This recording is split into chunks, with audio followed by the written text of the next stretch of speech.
A power outage in Mdantsane in the Eastern Cape has caused a delay in the Enyobeni tavern inquest.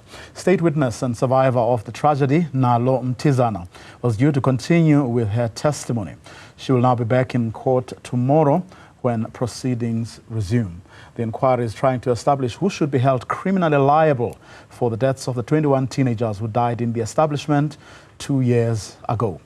Newzroom Afrika's Sipha Kema spoke to a relative of one of the victims. The inquest into the deaths of the 21 teenagers who died at Enyobeni tavern in June 2022 has been adjourned until tomorrow due to power outage. Now, today was a full house as we saw all the families coming in to hear the testimony by Ms. Diko, the former Enyobeni bouncer, as well as Nalo Mthizana, who is a witness of the tragedy. Let's bring in one of the family representative, Mr. Mdantsane here.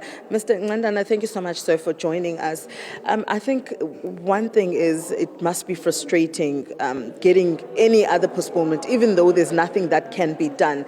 But families want and need closure at this point. It is frustrating because, maintenance is something that is quite important.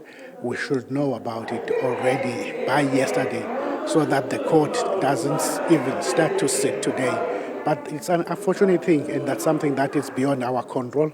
And now we have to come again tomorrow.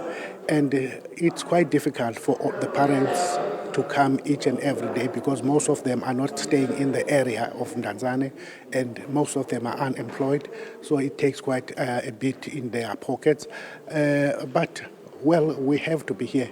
But we're happy that the inquest is going on, but now we see some delays, and it shows that it will even delay further. If you remember, we were given 2 weeks from last week and this week, and then we were going to reschedule again. Now, most definitely, we will have to add other days due to the delays. Yeah. Now, you were listening in, I'm sure, on the testimonies that were done last week and this week, which you also haven't been able to attend the majority of them. But as a family now, hearing these stories and harrowing stories about what actually happened at that moment that led up to the deaths of these young children. It makes my body shivers. It's unbelievable because if you look or you listen to what really was happened there, or when you listen to the witnesses, a lot should have been done. Those children would have been saved if certain things were not done. It's a simple thing. If the house was so full in that place, if there's anything like a chaos or the pepper spray that was sprayed, open the door so that everybody goes out. But according to the witnesses, the door was closed. That's what we hear.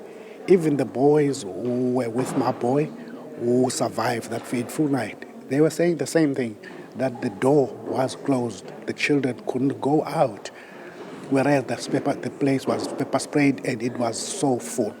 So really, it opens now even more of our wounds that were already there.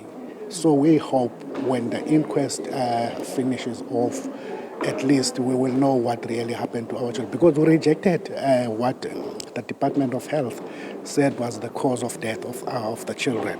We are still rejecting that.